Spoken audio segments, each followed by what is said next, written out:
2장 36절에서 38절까지 말씀입니다. Luke 2, verse 36, 38. 누가복음 2장 36절에서 38절까지 말씀 공부하겠습니다. 또 아셀 지파 비넬의 딸 안나라는 선지자가 있어 나이가 매우 많았더라. 그가 결혼한 후 7해 동안 남편과 함께 살다가 과부가 되고 84세가 되었더라. 이 사람이 성전을 떠나지 아니하고 주야로 금식하며 기도함으로 섬기더니 마침 이때에 나와서 하나님께 감사하고 예루살렘의 속량을 바라는 모든 사람에게 그에 대하여 말하니라. 아멘.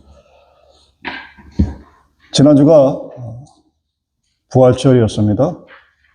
부활절이 마치고 여러분 하루하루를 어떻게 지내셨습니까? 신앙이 바른 상태가 아니라는 것을 확인할 수 있는 가장 간단하고 명확한 방법이 있습니다.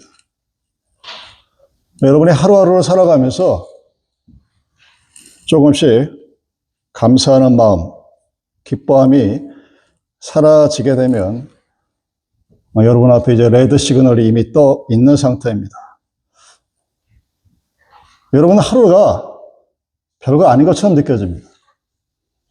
근데 여러분이 사는 하루하루는 모두 다 하나님의 은혜와 주의 돌보심 가운데 존재하는 것입니다. 그것이 사라지면 이제 그때부터 뭔가 좀 피곤한 말들이 되게 되겠죠. 자, 본문에 안나라는 사람이 등장합니다.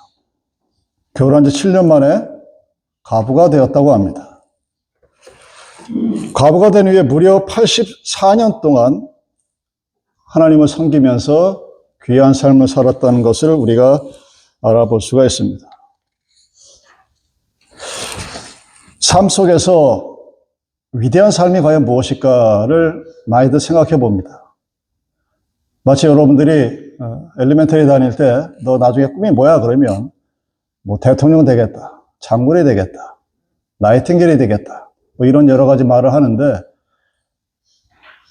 삶의 진정한 의미는 온전한 신앙을 가진 사람을 얘기합니다.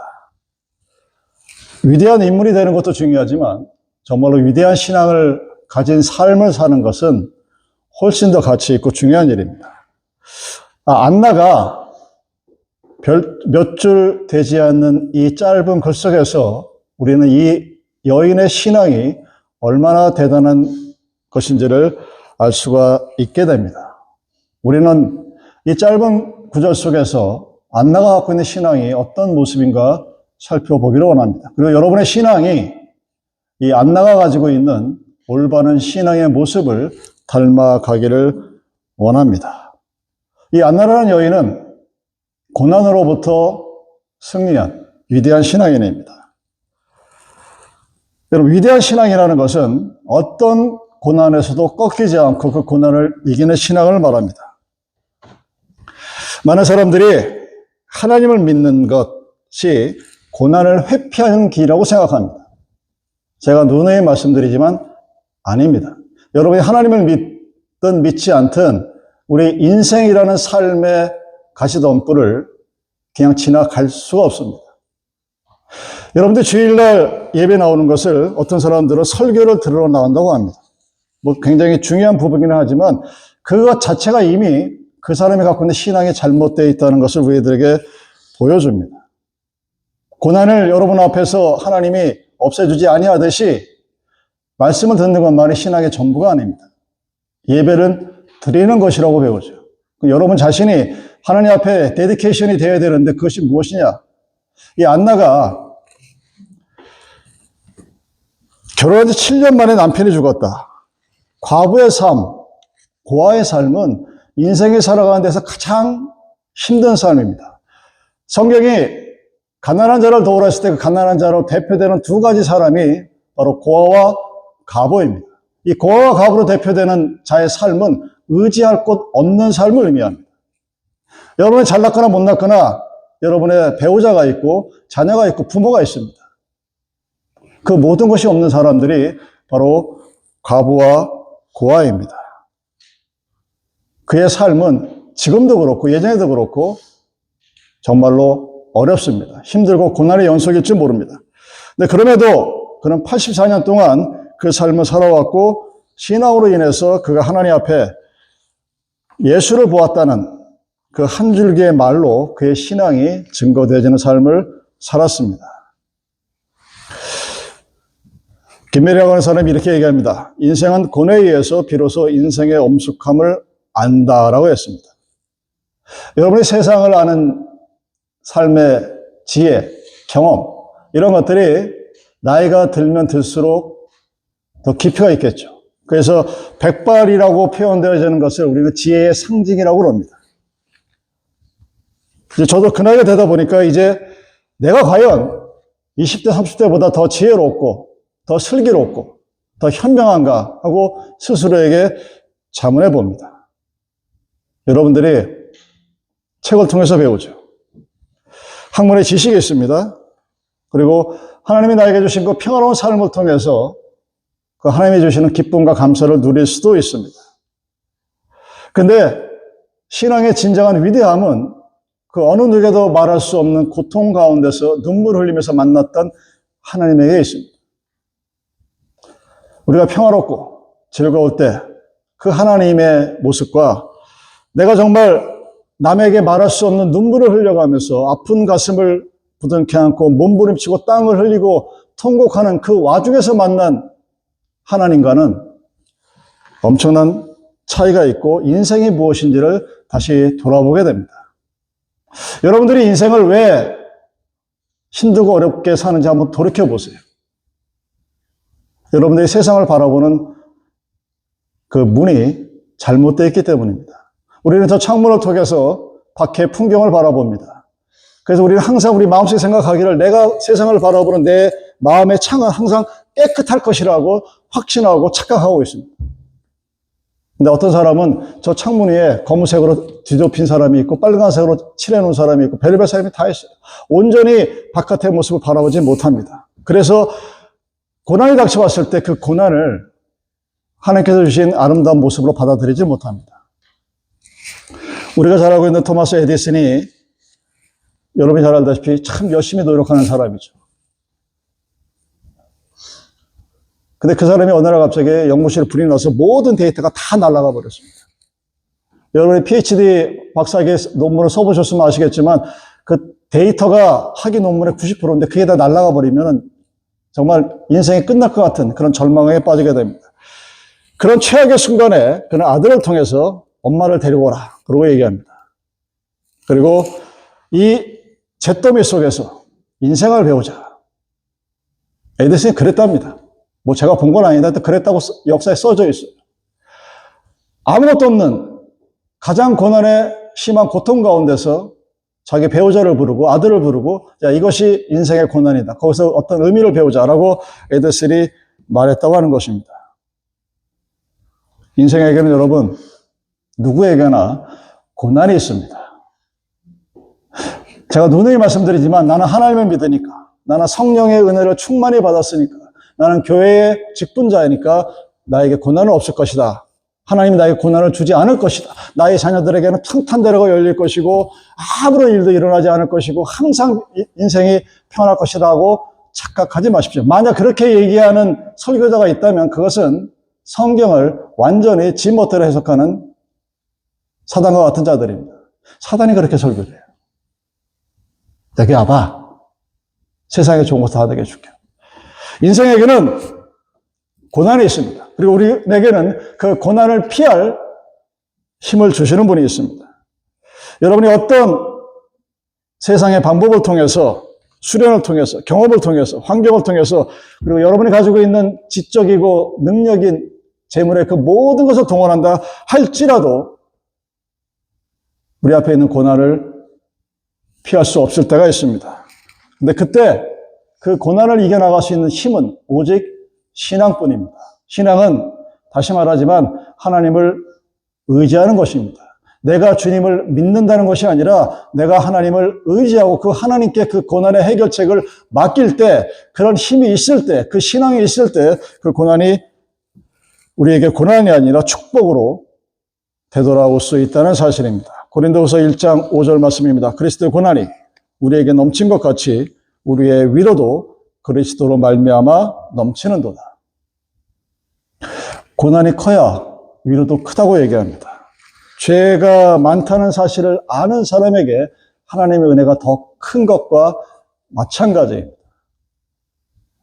나는 은혜 받을 만한 자요. 나는 칭찬받을 만한 자요. 라고 하는 그 신앙의 삶은 정말 그 끝이 무섭습니다. 세상 사람들이 고난이 오면 그 고난 자체를 저주라고 해석을 합니다. 특히 구약의 신명기라든가 레위기를 잘못 해석하게 되면 이런 식의 오류를 범하기가 쉽습니다.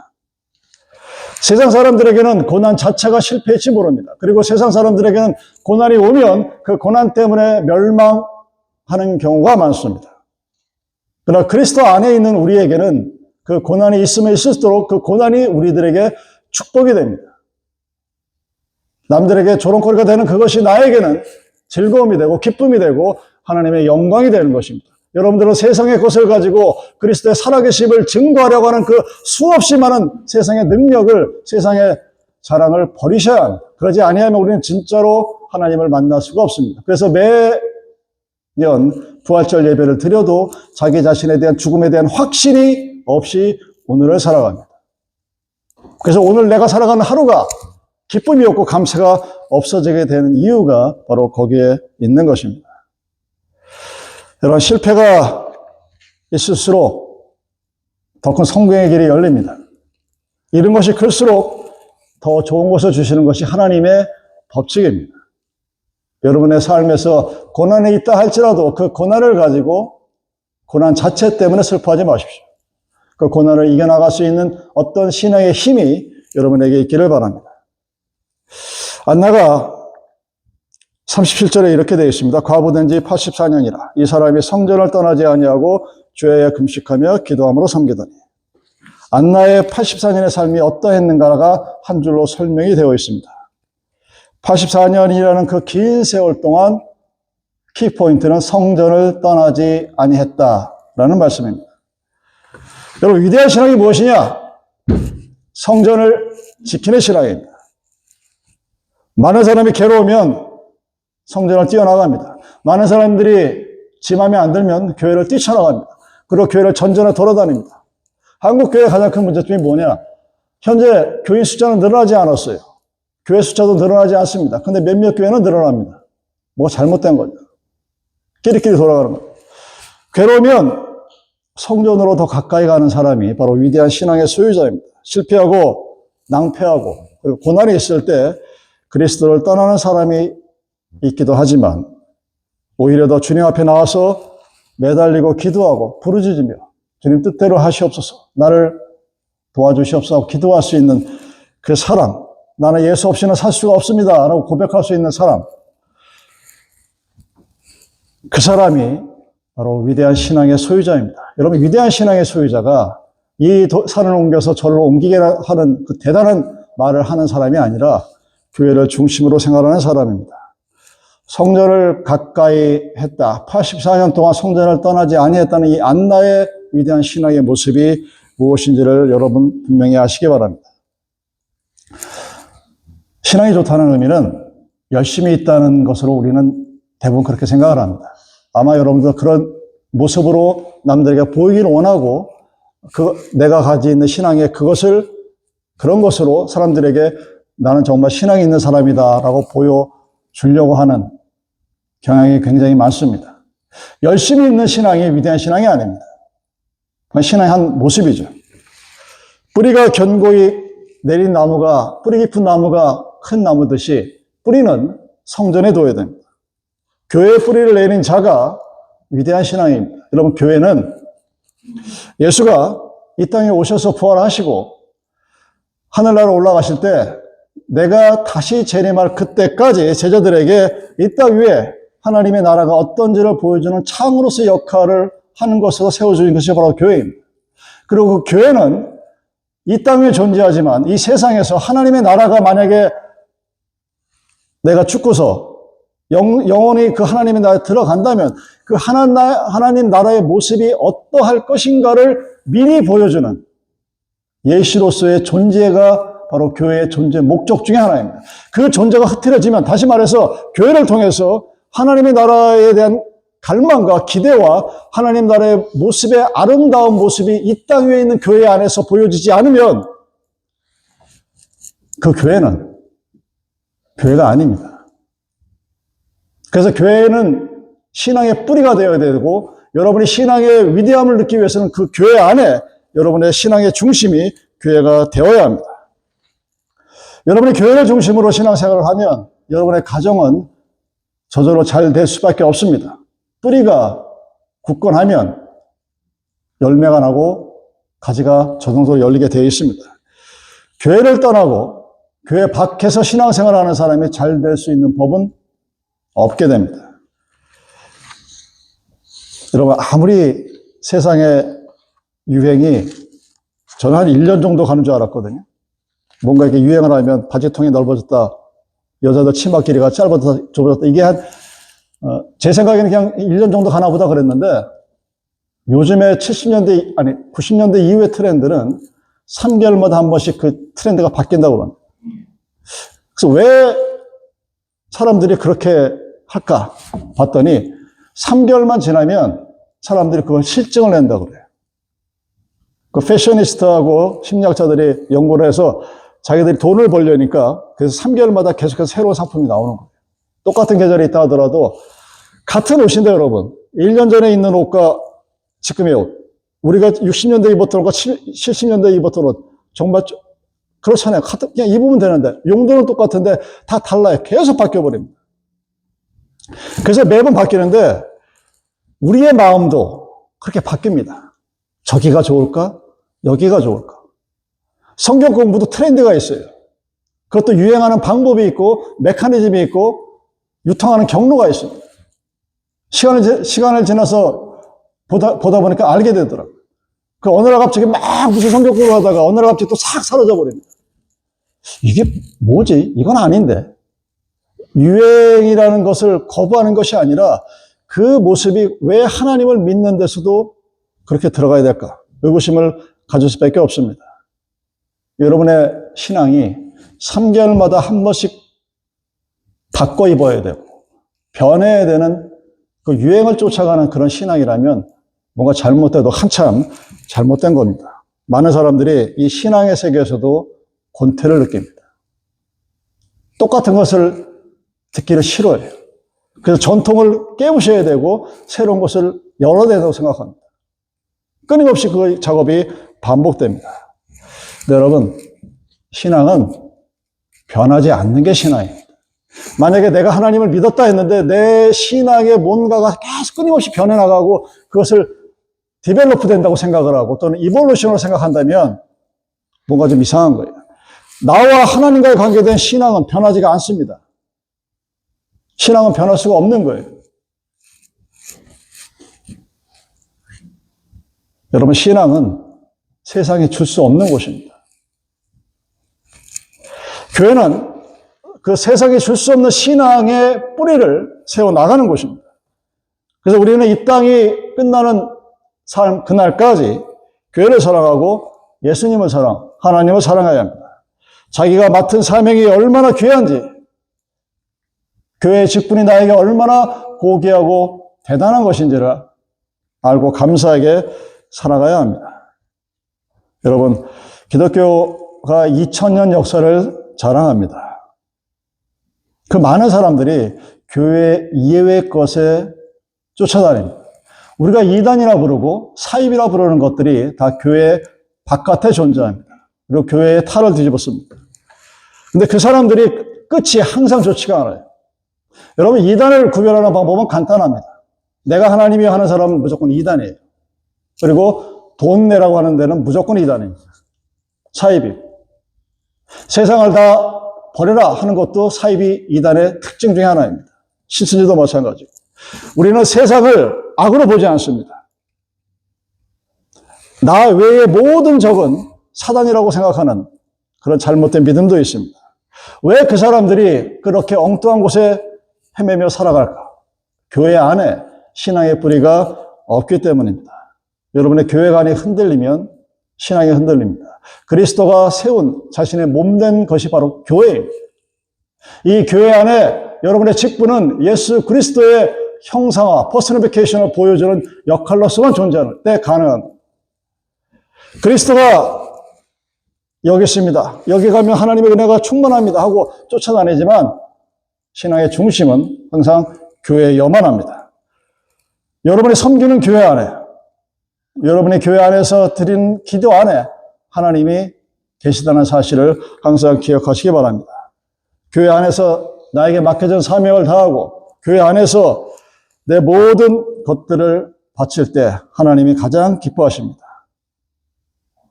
안나가 어려운 때, 얼마나 어렵겠습니까? 과부로 84년을 사는 그때에 친구를 찾아가지 않았습니다. 오락이나 다른 것을 쫓아가지 아니하고 오직 성전 안에서 하나님만, 다른 말로 하나님 안에서 하나님을 믿는 마음으로 살아갔다는 얘기입니다. 성전에서 늘 기도하면서 성전을 중심으로 생활했다고 오늘 본문이 말합니다. 레위기 26장 2절에 보면 너희는 나의 안식일을 지키며 나의 성소를 공경하라 하고 있습니다.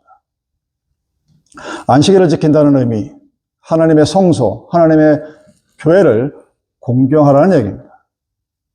두려운 마음으로, 떨리는 마음, 우리는 예배에 참석해야 되고 예배를 준비해야 하고 예배에 함께 해야 합니다. 시편 120편 6절 말씀입니다. 예루살렘에 위하여 평안을 구하라. 예루살렘을 사랑하는 자는 형통하리로다. 예루살렘으로 대표되어지는 교회, 그 교회를 사랑하는 사람은 형통하게 된다고 했습니다. 그 형통은 하나님이 주시는 거예요. 여러분이 편히 살고 싶다, 행복하게 살고 싶다, 재밌게 살고 싶다 해서 되는 것이 아니라 하나님이 우리에게 주셨을 때 가능한 얘기입니다. 교회를 위해서 평안을 구하는 사람, 교회를 사랑하는 사람에게 하나님께서 하신 약속이 바로 형통입니다. 형통이라는 말이 뭡니까? 잘 된다, 번창해진다, 좋은 일이 있게 된다, 일이 잘 풀려나간다, 뭐 그런 뜻입니다. 여러분이 교회를 사랑하면 여러분의 모든 일들이 잘 풀려나가고 좋은 일이 있게 된다는 얘기입니다. 하나님의 교회를 위하여 평안을 구할 때 그런 일들이 여러분 앞에 일어납니다. 여러분 이렇게 기도하십시오. 주여, 나 때문에 우리 교회가 늘 평안하게 하여 주시옵소서. 피스메이커라는 거창한 말이 이 본문에 해당되는 얘기입니다. 나 때문에, 내가 존재함으로 이 교회가 평안해지는 그런 교회가 될 수 있도록 기도하는 여러분들이 되기를 바랍니다. 그랬을 때 그 신앙이 여러분의 후손에게도 물려지게 되고 주님 오실 때까지 주의 말씀대로 성도들과 모든 사람들 앞에서 신앙의 영향력을 끼쳐주는 정말 복받고 형통하는 그런 사람이 되는 그 이유가 바로 성전 안에 있다는 사실입니다. 그 다음에 안나가 31절에 금식하며 기도했다고 얘기합니다. 우리 크리스찬은 특히 한국 개신교인들은 기도가 무엇입니까? 그러면 넘버 1 대답이 기도는 호흡입니다. 그렇게 얘기합니다. Prayer is my breath. 얼마나 정확하게 알고 있는지 모릅니다. 너무나 맞는 얘기예요. 기도는 호흡입니다. 그래서 기도를 하는 사람은 영이 살아있는 사람입니다. 기도를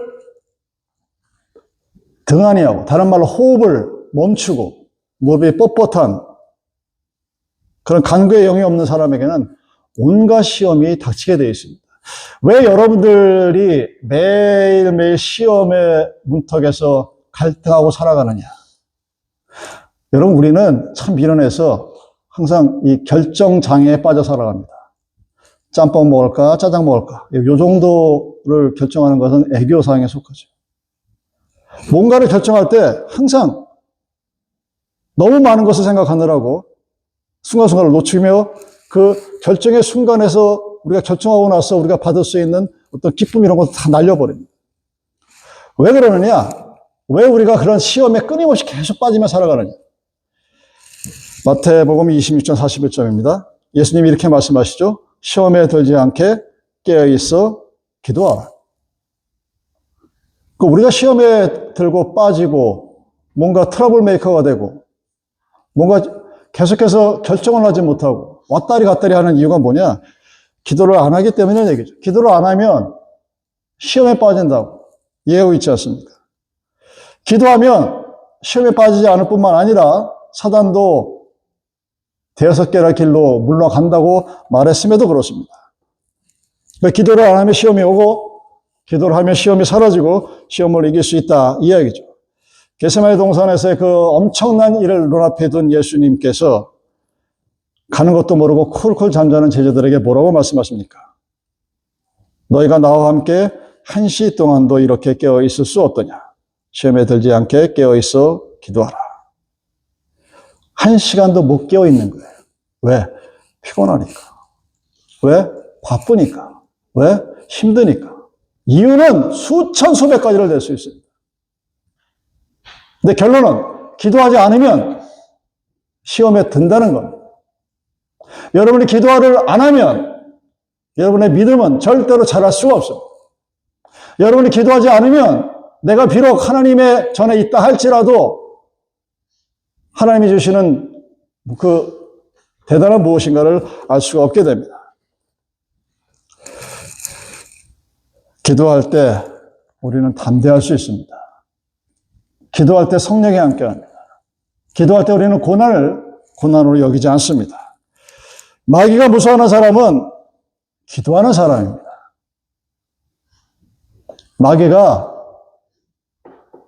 마귀보다 더 힘센 사람을 무서워하는 게 아니에요. 하나님 앞에 기도하고 있는 사람을 무서워합니다. 기도하는 사람은 마치 어둠 속에 빛 같은 존재입니다. 그 광활한 우주의 어둠 속에 단 조그마한 그 빛이 바로 기도의 힘입니다. 태풍 앞에 먹구름이 사라지듯이 뻘겋게 다른 나무에 눈이 녹아버리듯이 역사가 일어나는 것이 바로 기도할 때입니다. 안나가 주야로 금식하며 기도하는, 그럼에도 불구하고 84세라는 장수하는 삶을 살았다고 합니다. 그럼 기도가 살아있는 그런 가정과 개인과 교회가 되기를 바랍니다. 안나처럼 그의 삶의 고난 가운데서도 그는 금식하며 기도할 때 하나님께서 보좌를 움직이시고 강력한 역사가 그에게 일어났습니다. 뉴턴이 이렇게 얘기합니다. 자기는 망원경으로 천리박을 볼 수 있지만 기도하는 시간에는 더 멀고 먼 천국까지 바라본다 라고 했습니다. 기도를 하면 그런 힘이 있습니다. 종교개혁자 칼빈이 하루 3시간씩 기도하지 않는 날은 나는 마귀에게 지는 날이다 라고 한 유명한 말이 있습니다. 여러분이 하루에 몇 시간을 기도하든 여러분의 대답처럼 기도는 호흡입니다. 그 이야기는 여러분들이 살아 눈뜨고 있는 동안 단 한순간도 하나님을 의지하지 않으면 시험에 들게 된다는 사실입니다. 안나는 38절에 이렇게 얘기합니다. 마침 이때 나와서 하나님께 감사하고 예루살렘의 구속됨을 바라는 모든 사람에게 이 아기에 대하여, 즉 예수에 대하여 말하니라.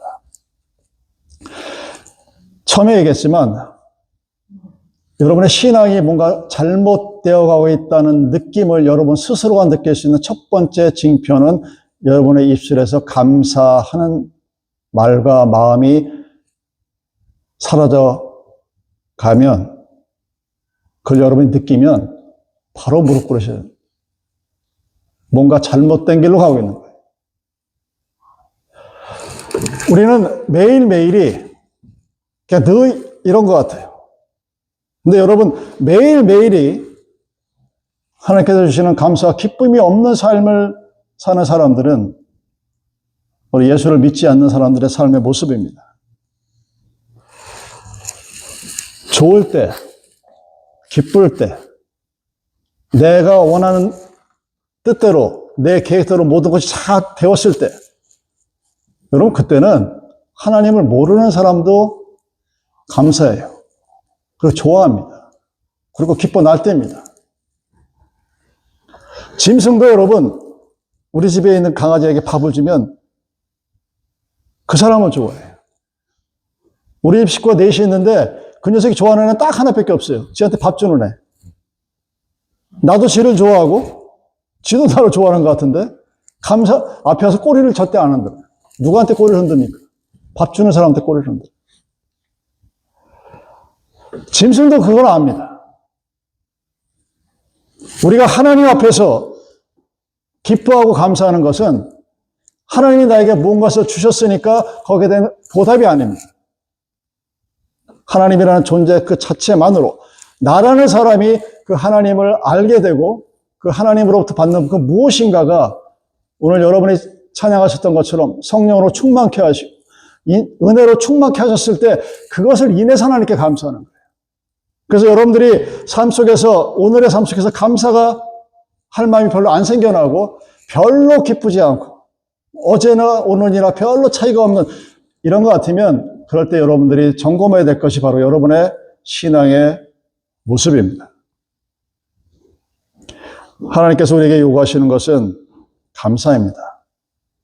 하나님이 우리에게 성령으로 충만케 하셨을 때 우리는 그 은혜를 통하여 하나님께 감사를 돌려드립니다. 어려움이 있어도 감사할 줄 아는 사람, 준 것보다 더 큰 것을 주시는 것이 바로 하나님의 은혜입니다. 여러분, 살면서 안나라는 이 여인이 예수를 만나게 되었고 그 예수에 대해서 예루살렘 성 전체에 대해서 증거한다는 것이 오늘 본문의 이야기입니다. 대단하지 않습니까? 하나님의 아들, 나를 위한 구세주 예수 그리스도가 이 땅에 태어났을 때 그를 예루살렘 온 성에다가 증거하는 역할을 맡았던 여인이 바로 안나라는 여인이었습니다. 그 안나가 갖고 있는 그 위대한 신앙의 키 포인트가 어디에 있는지를 명확히 기억하십시오. 그는 교회에 뿌리를 내렸고 교회 안에서 금식하고 기도했으며 그리고 항상 감사했습니다. 그래서 그 교회 안에서의 신앙의 뿌리와 기도와 감사가 그에게 닥쳤던 그 세상의 풍파와 고난을 넉넉히 이길 수 있는 신앙인으로 만들었다는 사실입니다. 그것이 바로 안나가 갖고 있는 신앙의 위대한 모습입니다. 여러분, 지난주일에 어땠는지 모르겠지만 그리고 앞으로 내일 이후에 어떤 삶이 우리에게 있을지 모르지만 여러분들이 항상 예수님과 함께 동행하는 그런 축복의 삶을 살아가기를 원합니다. 예수님과 함께 동행하고 한 걸음 한 걸음 같이 걸어가는 그 신앙이 바로 위대한 신앙의 모습입니다. 기도하시겠습니다.